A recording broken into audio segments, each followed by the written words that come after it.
Hello બાળકો, જય Shri Krishna. All right, આપણા તરલના યાંત્રિક ગુણધર્મોમાં એક સાધન કે જેનું નામ છે વેન્ચુરીમીટર. એ વેન્ચુરીમીટર શું છે? તો કે વેન્ચુરીમીટર છે એ અદબનીય તરલ છે. કેવું? અદબનીય તરલ. એ અદબનીય તરલનો કોઈ નળીની અંદર તરલ ગતિ કરતું હોય તો તેનો વેગ માપવા માટેનું સાધન છે. પણ એકચ્યુઅલી આ સાધનનો અત્યારે તો આપણે સાયન્ટિફિક ઉપયોગ કરીને તેનો વેગ માપીશું, એનું સૂત્ર મેળવીશું, પણ એનો ઉપયોગ આપણે રોજબરોજ વ્યવહારમાં કરીએ છીએ. હવે ભલે કારની અંદર કે સ્કૂટરોમાં કાર્બ્યુરેટર નથી આવતું, નહીંતર કાર્બ્યુરેટર છે એમાં પણ આ જ સિદ્ધાંત કામ કરતો હોય. એવી રીતે આપણી બોડીમાં હાર્ટની આસપાસની જે ધમનીઓ છે એ ધમનીઓના બ્લોકેજનું કારણ પણ આ જ સિદ્ધાંત ઉપર કાર્ય કરે છે. મતલબ કે હાર્ટ એટેક આવવાનું કારણ પણ જે બ્લોકેજ થાય એ બ્લોકેજ પાસે દબાણમાં ફેરફાર થવાને કારણે વેગમાં ફેરફાર થાય અને તેને કારણે બ્લડ ઘણી વખત સર્ક્યુલેટ ન થઈ શકે, કારણ કે નળી એકદમ સાંકડી થઈ ગઈ હોય. તો એનું કારણ પણ આ જ સિદ્ધાંત ઉપર કાર્ય કરે છે. ઉપરાંત પહેલા નાનો એવો સ્પ્રે પંપ આવતો, એ સ્પ્રે પંપની અંદર પણ આ જ સિદ્ધાંત કાર્ય કરે છે. બરાબર. હવે આ છે શું?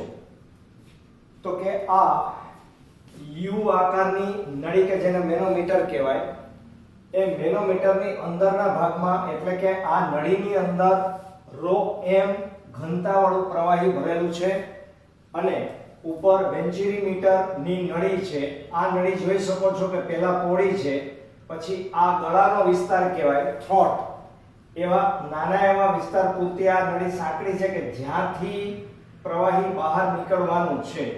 એટલે અહીંયાથી પ્રવાહી દાખલ થશે ને અહીંયાથી પ્રવાહી બહાર નીકળશે. તો આ થ્રોટ પાસેનો આ પ્રવાહીનો વેગ, યાદ રાખો કે આ પ્રવાહી અને આ પ્રવાહી બે અલગ છે.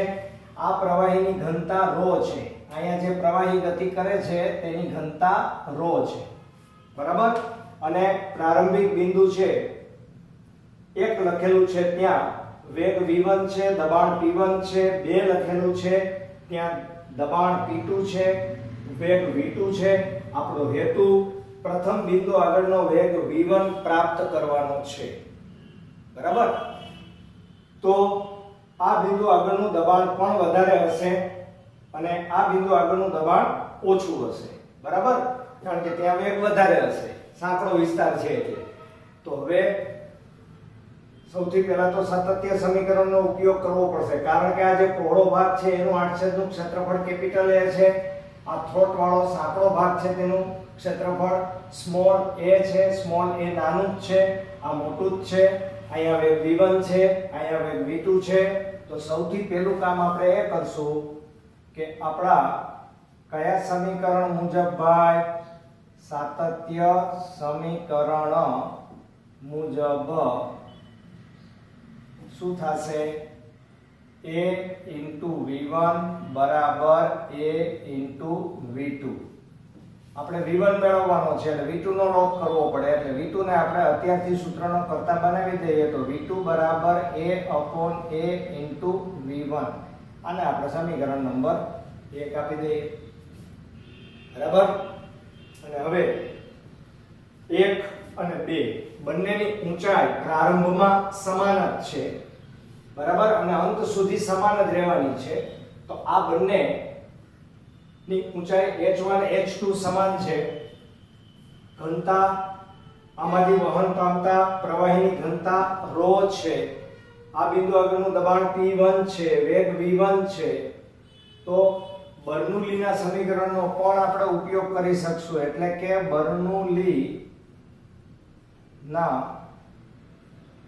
સમીકરણ મુજબ p1 વત્તા 1/2 ρ v1 સ્ક્વેર વત્તા ρ g h1 બરાબર p2 વત્તા 1/2 ρ v2 સ્ક્વેર વત્તા રો GH2, પરંતુ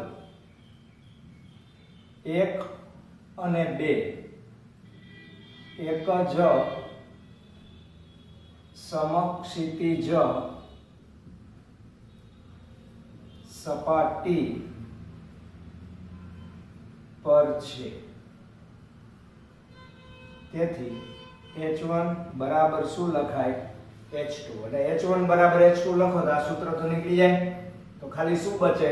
આ બે પદ અને અહીંયા આ બે પદ, બરાબર? અને આ બાજુ લઈ લ્યો તો P1 P2 બરાબર 1/2 rho into bracket V2 square minus V1 square. આને સમીકરણ નંબર 2 આપો. અને 2 માં V2 ની કિંમત અહીંથી મૂકી દે, કારણ કે આપણે V1 ને સૂત્રનો કરતા બનાવવાનો છે.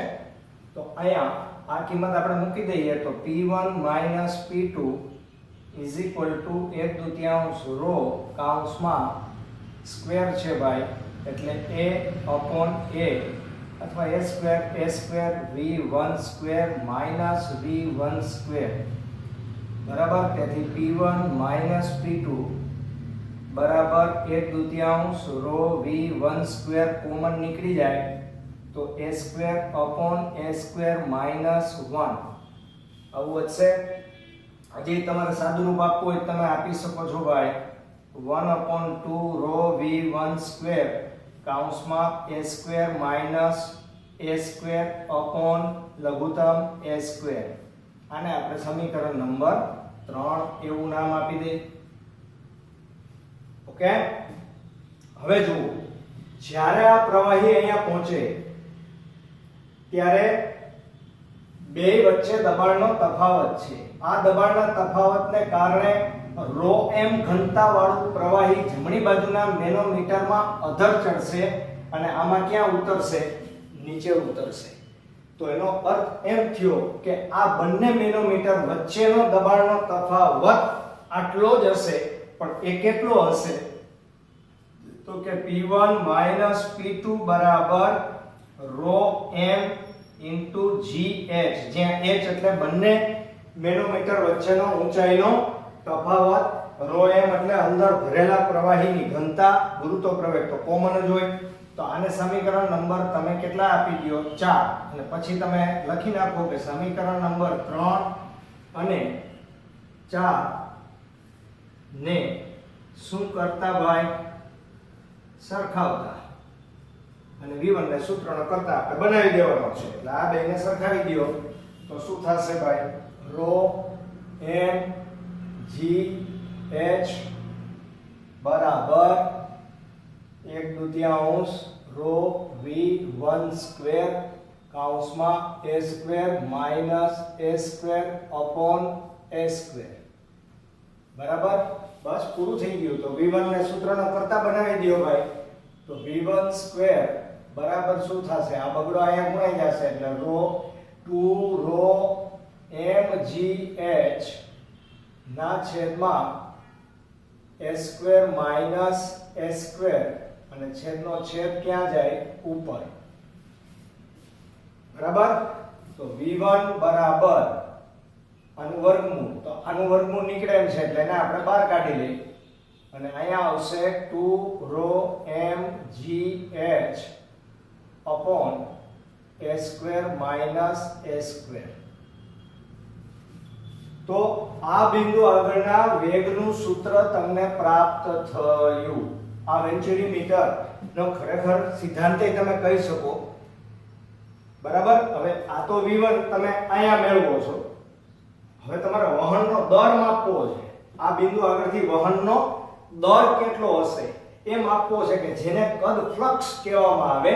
તો આની સાથે તમારે ઈ કદ ફ્લક્સને તમે phi કયો તો phi બરાબર a into V1.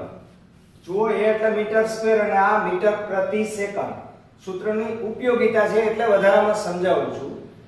તો મીટરનો ઘન છેદમાં સેકન્ડ એટલે દર સેકન્ડે વહેતું કદ, તો એને કદ ફ્લક્સ કહેવામાં આવે. એટલે ઉપરનું સમીકરણ છે એને તમે a વડે ગુણી નાખો, કેપિટલ A વડે ગુણી નાખશો એટલે આ V1 નું સૂત્ર નહીં રહે આ કદ ફ્લક્સનું સૂત્ર થઈ જશે ઇન્ટુ v1 એટલે a અને આ આખો લંબાચો 2 rho m g h upon a square minus a square. બરાબર. અને તમારે અંદર ઘુસાડવું હોય તો a square થઈને જાય અને નીચે તમારે a square લખવું હોય તો પણ થાય. બરાબર. તમારે જેમ સૂત્રને લખવું એમ તમે લખી શકો છો. તો મેં તમને પહેલા જ કીધું કે વેન્ચુરીમીટર છે એ માત્ર આટલા પૂરતું નથી. વેન્ચુરીમીટરનો ઉપયોગ આપણે કાયમી ધોરણે કરીએ છીએ, વ્યવહારમાં બધી જગ્યાએ કરીએ છીએ. અને તમને હું અત્યારે આ ચેપ્ટરમાંથી એવા જ ક્વેશ્ચન ચલાવું છું કે જે JEE નીટ માટે ઉપયોગી હોય. એટલે મોટે ભાગે એવી ઘટનાઓ આપણે ભણવાની છે કે જે સૂત્રાત્મક હોય. ઓલરાઈટ. તો વર્ણનાત્મક છે અથવા તો માહિતી દર્શક છે એની રિક્વાયરમેન્ટ ખાસ નથી. ઓલરાઈટ. ક્લિયર. તો હવે બરાબર જોઈ લેજો, સમજી લેજો અને કાંઈ પણ પ્રોબ્લેમ હોય તો ગમે ત્યારે તમે મને પૂછી શકો છો બાળકો. ઓલરાઈટ.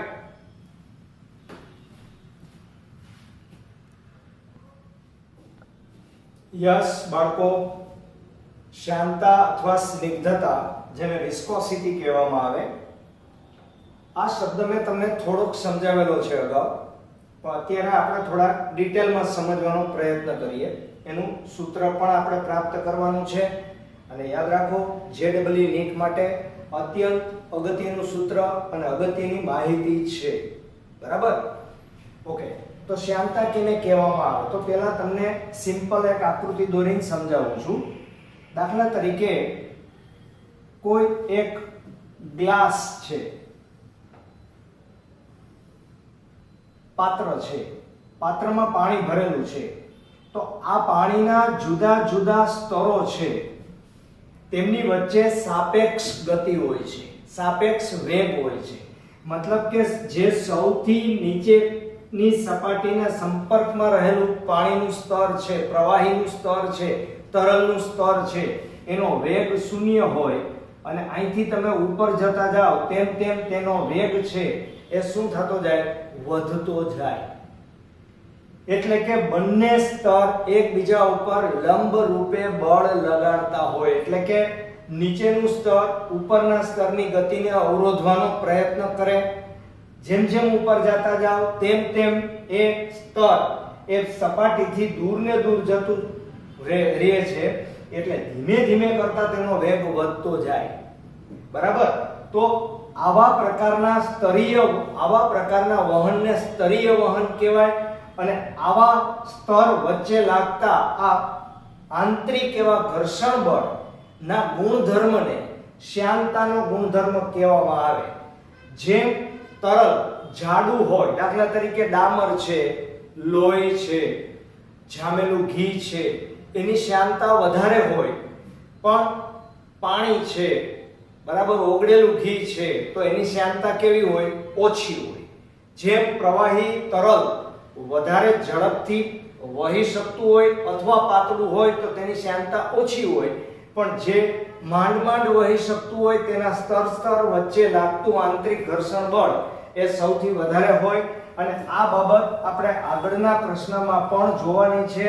દાખલા તરીકે કોઈ એક પાણીનું વહન કરતી બધાના ઘરમાં નળી હોય, તો આ નળીની અંદરના ભાગમાં મધ્ય બિંદુ આગળ જેટલો તરલનો વેગ હશે એટલો બે બાજુની સાઈડમાં નહીં હોય. એટલે કે અહીંથી તમે ઉપર જતા જાશો તેમ તેમ તરલનો વેગ શું થતો જશે? ઘટતો જશે. અને જ્યારે ઉપર પહોંચશો ત્યારે સૌથી વેગ એનો શૂન્ય હશે. એવી જ રીતે નીચેના ભાગમાં પણ આનો વેગ ઘટતો જશે અને ઘટતા ઘટતા તમે જ્યારે સાવ નીચે પહોંચો ત્યારે એનો વેગ કેવો હશે? શૂન્ય. કારણ કે જેમ તમે નળીના સંપર્કમાં આવતા જાઓ તેમ તેમ તેનો વેગ ઘટતો જાય. બરાબર. આશક્તિ બળને લીધે. કયા બળને લીધે? આશક્તિ બળ. ઓકે. તો આ બાબતની નું સૂત્ર આપણે મેળવવાનું બાકી છે. અત્યારે આપણે માત્ર શ્યામતા ગુણધર્મ અને એને લગતો શ્યામતા ગુણાંક નામની ભૌતિક રાશિ આ બેયને ખાસ જોવાની છે. એને માટે અહીંયા બે બાજુ કાચની પ્લેટ છે. અને અંદર પ્રવાહીનું સ્તર વહન કરતું દર્શાવેલું છે. એમાં સૌથી ઉપરની જે પ્લેટ છે એને આપણે બળ F લગાડતા તે v વેગથી ગતિ કરે તો તેની નજીકનું જે સ્તર છે એ પણ v વેગથી જ ગતિ કરશે, પણ એના પછીનું સ્તર છે એનો વેગ v જેટલો નહીં હોય. એટલે કે તમે જેમ આ સ્તરમાં નીચે ઉતરતા જાશો તેમ તેમ વેગ ઘટતો જશે અને છેવટે નીચેની જે પ્લેટ છે ત્યાં તમારો વેગ કેવો થઈ જશે? સ્તરનો વેગ શૂન્ય. એ લાસ્ટ સ્તરનો વેગ શૂન્ય થાય.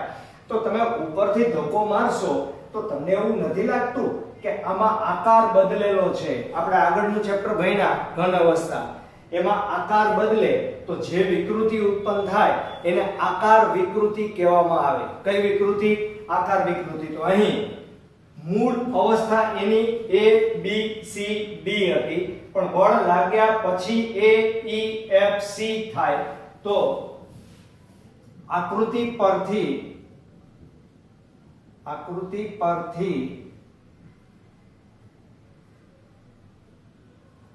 આકાર વિકૃતિ બરાબર શું થશે? ડેલ્ટા x ના છેદમાં l. પણ આપણે એવું બોલતા હતા કે પ્રતિબળ એ વિકૃતિના સમપ્રમાણમાં હોય. વાત 100% સાચી. પણ જ્યારે કોઈ તરલ ગતિ કરતું હોય, યાદ રાખજો, તરલ ગતિ કરતું હોય ત્યારે પ્રતિબળ એ વિકૃતિના સમપ્રમાણમાં નહીં, પણ પ્રતિબળ છે એ વિકૃતિના દરના સમપ્રમાણમાં હોય. કારણ કે આ B આગળ જે સ્તર હતું, આ ABCD ઓરિજિનલ સ્થિતિ, એમાં B થી E આગળ ઉપરનું સ્તર પહોંચ્યું, એ કેટલા સમયમાં પહોંચ્યું? ડેલ્ટા t સમયમાં. અને તેનો વેગ v હોય તો તેને કાપેલું અંતર કેટલું થાય? ડેલ્ટા x જેટલું. તો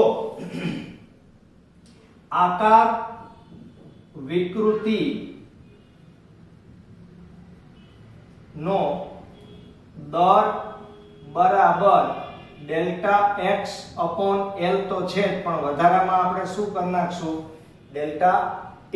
તો delta x upon delta t ને શું કહેવામાં આવે? અંતર ભાગ્યા સમય, એટલે કે વેગ છેદમાં l. તો હવે આ આકાર વિકૃતિ નથી રહી, આ આકાર વિકૃતિનો દર.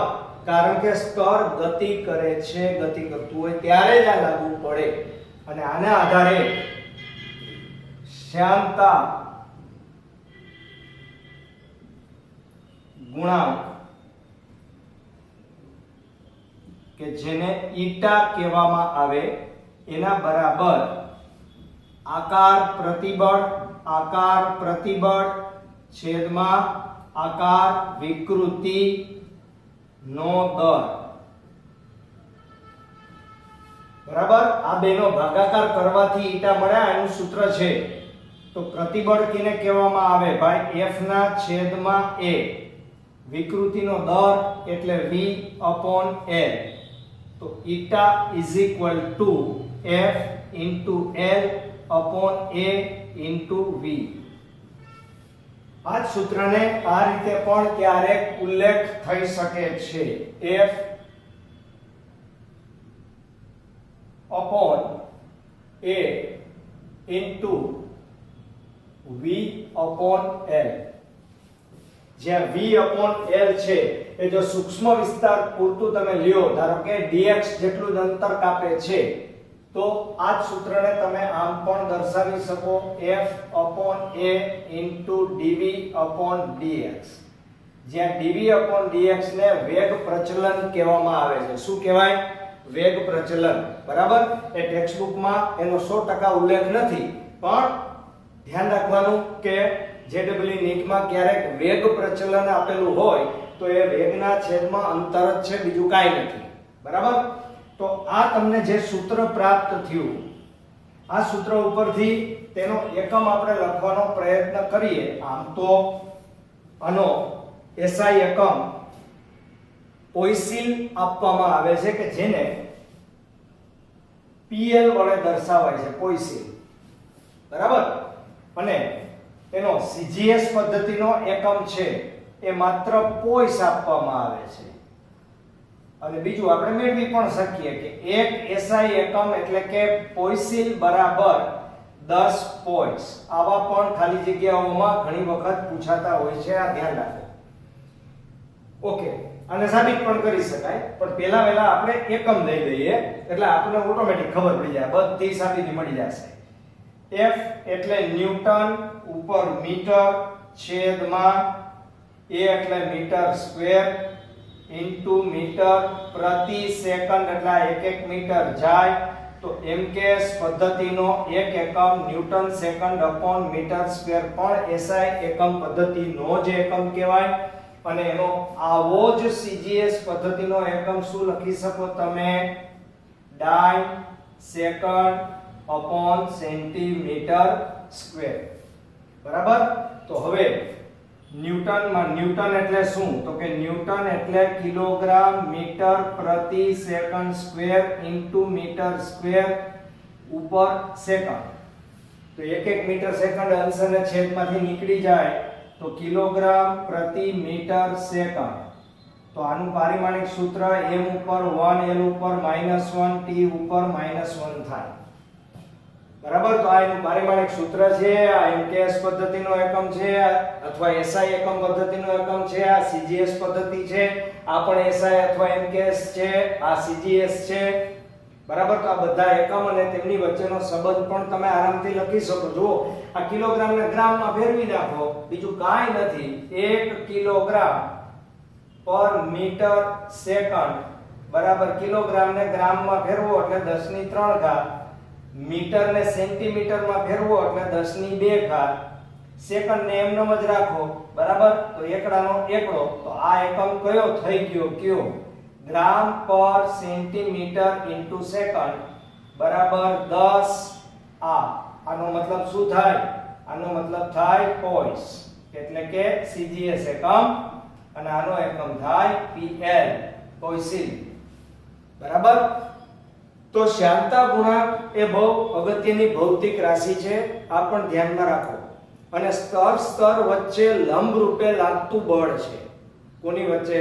સ્તર વચ્ચે લંબ રૂપે લાગતું બળ છે. એ બળનું કામ પણ આપણે પડવાનું છે અને આગળ ઉપર આપણે એનો પણ અભ્યાસ કરવાનો છે. ઓલરાઈટ? યસ બાળકો, આપણે વેન્ચુરી મીટર ભણ્યા, એના ઉપરનો એક દાખલો છે સિમ્પલ, બિલકુલ. રકમ જોઈને આપણને એમ લાગે કે કંઈક મોટું લાગે છે, પણ એ છે નહીં એવું. બેભાન કરેલા એક કૂતરાની મોટી ધમનીમાંથી વહન પામતા લોહીનો વેન્ચુરી મીટર મારફતે અન્ય માર્ગે વાળવામાં આવે છે. વેન્ચુરી મીટરની મદદથી ચોક્કસ વેગ મળે એટલે વેન્ચુરી મીટરના પહોળા ભાગનું ક્ષેત્રફળ ધમનીના ક્ષેત્રફળ જેટલું જ, એટલે કે a બરાબર 8 મિલીમીટર સ્ક્વેર છે. એટલે કે a બરાબર 8 મિલીમીટર સ્ક્વેર એટલે 10 ની -6 ઘાત મીટર સ્ક્વેર છે. અને સાંકડા ભાગનું ક્ષેત્રફળ કેપિટલ સ્મોલ a બરાબર 4 ગુણ્યા 10 ની -6 ઘાત મીટર સ્ક્વેર છે. ધમનીમાં દબાણનો ઘટાડો એટલે કે દબાણનો તફાવત છે P1 P2 24 પાસ્કલ અથવા ન્યૂટન પર મીટર સ્ક્વેર. ધમનીમાં વહેતા લોહીની ઝડપ કેટલી હશે? V1 બરાબર કેટલી હશે? લોહીની ઘનતા તમને એક્ઝામમાં આપેલી હોય 1.06 × 10³ કિલોગ્રામ પર ક્યુબિક મીટર. આ ડેટા આપેલા છે. હવે આ ડેટા અનુસાર વેન્ચુરી મીટરમાં નીચેનું પ્રવાહી છે એ આપણે ગણતરીમાં લેવાનું નથી. શું કામ? કારણ કે આપણે તો લોહીનો વેગ મેળવવાનો છે. બરાબર? તો આપણા પ્રથમ સૂત્રની મદદથી થઈ જશે. બરાબર? તો લોહી નો વેગ મેળવવા દબાણ નો તફાવત P1 P2 1/2 rho V1 square કૌંસમાં a square upon a square -1. Right? બધું આપેલું છે.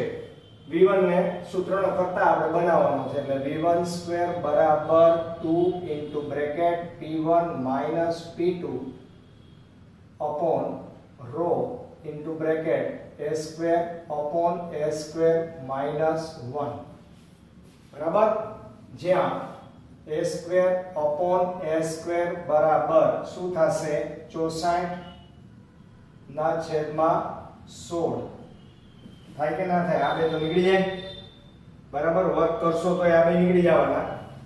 તો અહીંયા આવશે કેટલા 4 અને તેથી v1 સ્ક્વેર બરાબર 2 ગુણ્યા આ બે વચ્ચેનો તફાવત 24 પાસ્કલ છેદમાં 1.06 ઇન્ટુ 10⁻³ અને અહીંયા કેટલા છે? આ 4 માંથી એક જાય તો 3.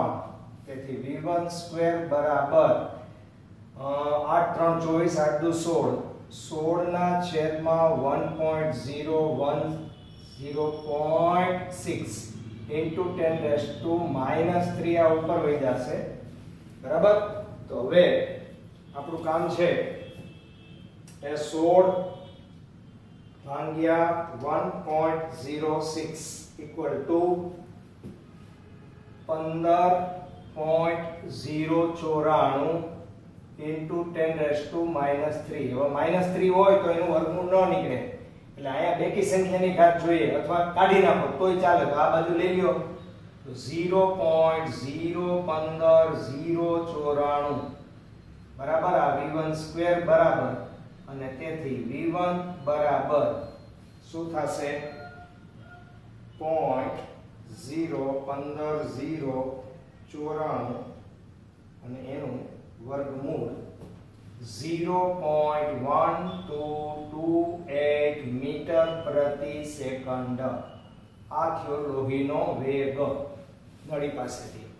Okay, clear? તો લખી લેજો, દાખલા તો ઇમ્પોર્ટન્ટ જ હોય. યસ બાળકો, એક આખા ભરેલા બોઈંગ વિમાનનું દળ 3.3 ગુણ્યા 10⁵ કિલોગ્રામ છે. આખાઈનું દળ તમને આપ્યું છે 3.3 ગુણ્યા 10⁵ કિલોગ્રામ બરાબર. તેની પાંખોનું કુલ ક્ષેત્રફળ કેપિટલ A બરાબર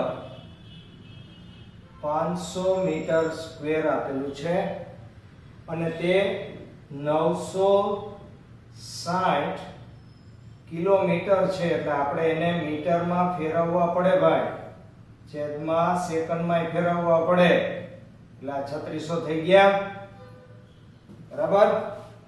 અને આપણે એનો હિસાબ પણ કરવો પડે 960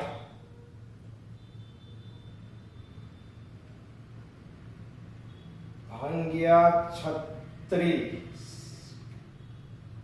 266.6 એટલે લગભગ 267 આટલા મીટર પ્રતિ સેકન્ડ. યસ, તો પાંખોની નીચે અને ઉપરની સપાટી વચ્ચેનો દબાણનો તફાવત શોધો. ઉપર અને નીચે બે વચ્ચેનો દબાણનો તફાવત બરાબર. અત્યારે સમક્ષિતિજ દિશામાં વિમાન જઈ રહ્યું છે તો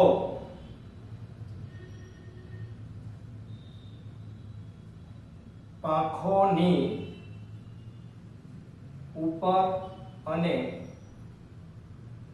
નીચે નો દબાણ તફાવત P1 માઈનસ P2 બરાબર ડેલ્ટા P હોય તો આ દબાણ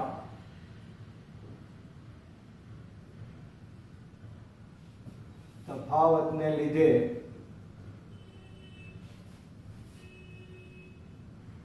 ઊર્ધ્વ દિશામાં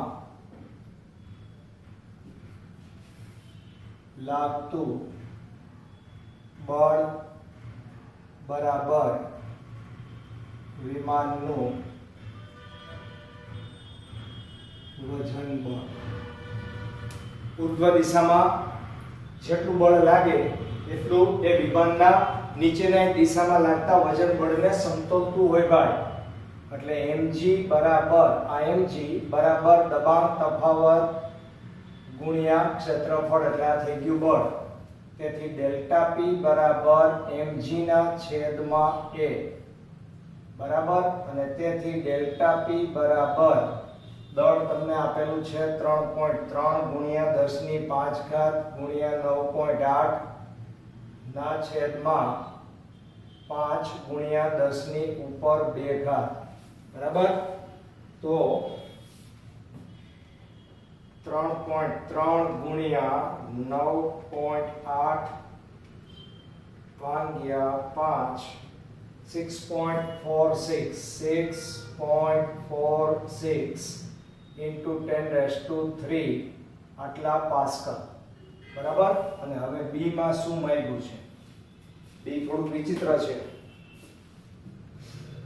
પાંખની નીચેની સપાટીની સાપેક્ષે ઉપરની સપાટી પરની હવાની ઝડપનો આંશિક વધારો કેટલો હશે ભાઈ તમને અહીંયા જે ઝડપ આપી છે એ ઝડપ એવરેજ ઝડપ છે સરેરાશ ઝડપ છે આ સરેરાશ ઝડપ ખરેખર નીચેની સપાટી ને ખરેખર લાગુ પડે ઉપરની સપાટીનો જે વેગ છે એ આપણે શોધવો પડે તો આપણે બર્નોલીના સમીકરણનો ઉપયોગ કરતા જાય તો એમાંથી રસ્તા આપણને મળતા જશે તો બર્નોલી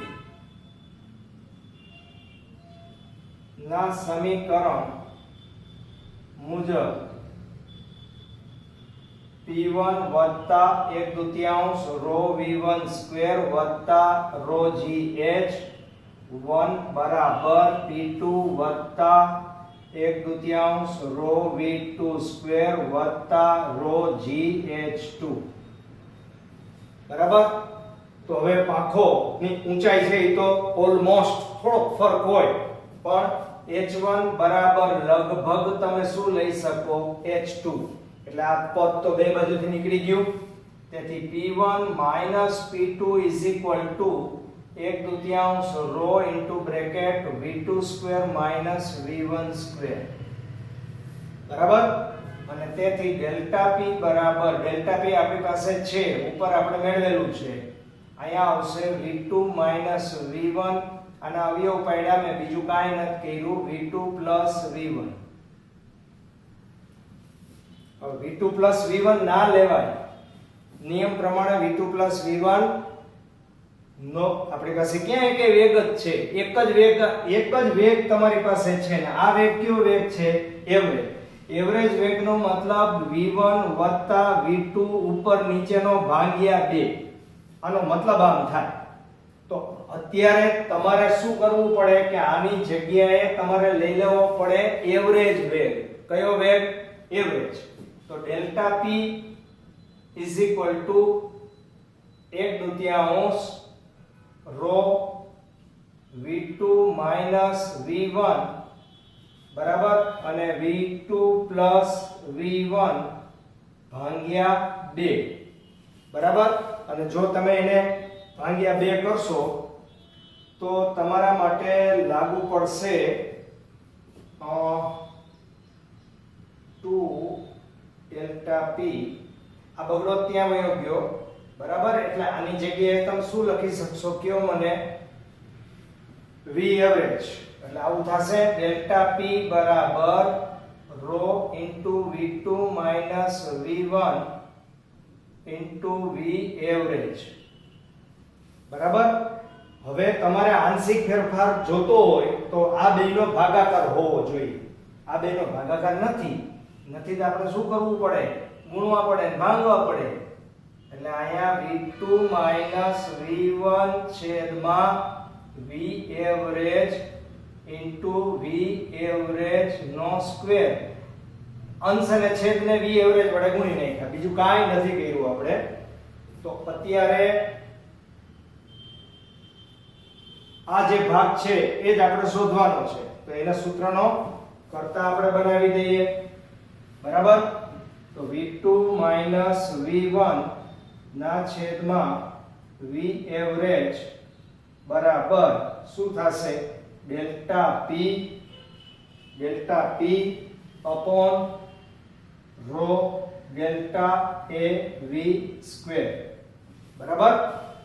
તો અત્યારે તમારી પાસે ડેલ્ટા પી ઓલરેડી છે 6.46 ગુણ્યા 10 ની 3 ઘાત ના છેદમાં ઘનતા 1.2 અને અહીંયા આવશે 267 નો સ્ક્વેર બરાબર. તો ચાલો આપણે ગણતરી કરીએ ભાઈ. ભાગ્યા 1.2 ભાગ્યા 267 ભાગ્યા 267 equal to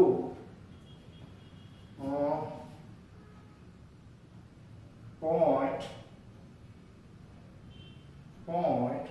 1 2 3 4 7 5 6 into 10⁻³ બરાબર equal to 0.08 લગભગ બરાબર. સાર્થક અંકને પાછળથી આપણે ખસેડી નાખીએ તો 0.08 થશે. તેથી v2 માઈનસ આંશિકનો મતલબ છે પર્સન્ટેજ શોધવા બરાબર. એટલે બે બાજુએ ગુણ્યા 100 કરી નાખો એટલે આ કેટલા ટકા થાય 8%. આનો મતલબ કે નીચેની સપાટી કરતા ઉપરની સપાટીનો વેગ કેટલા ટકા વધુ છે 8% વધારે છે. આ ધ્યાનમાં રાખો. આ બગડો અહીંયા લઈ લીધો એટલે આ એવરેજ આવી ગઈ.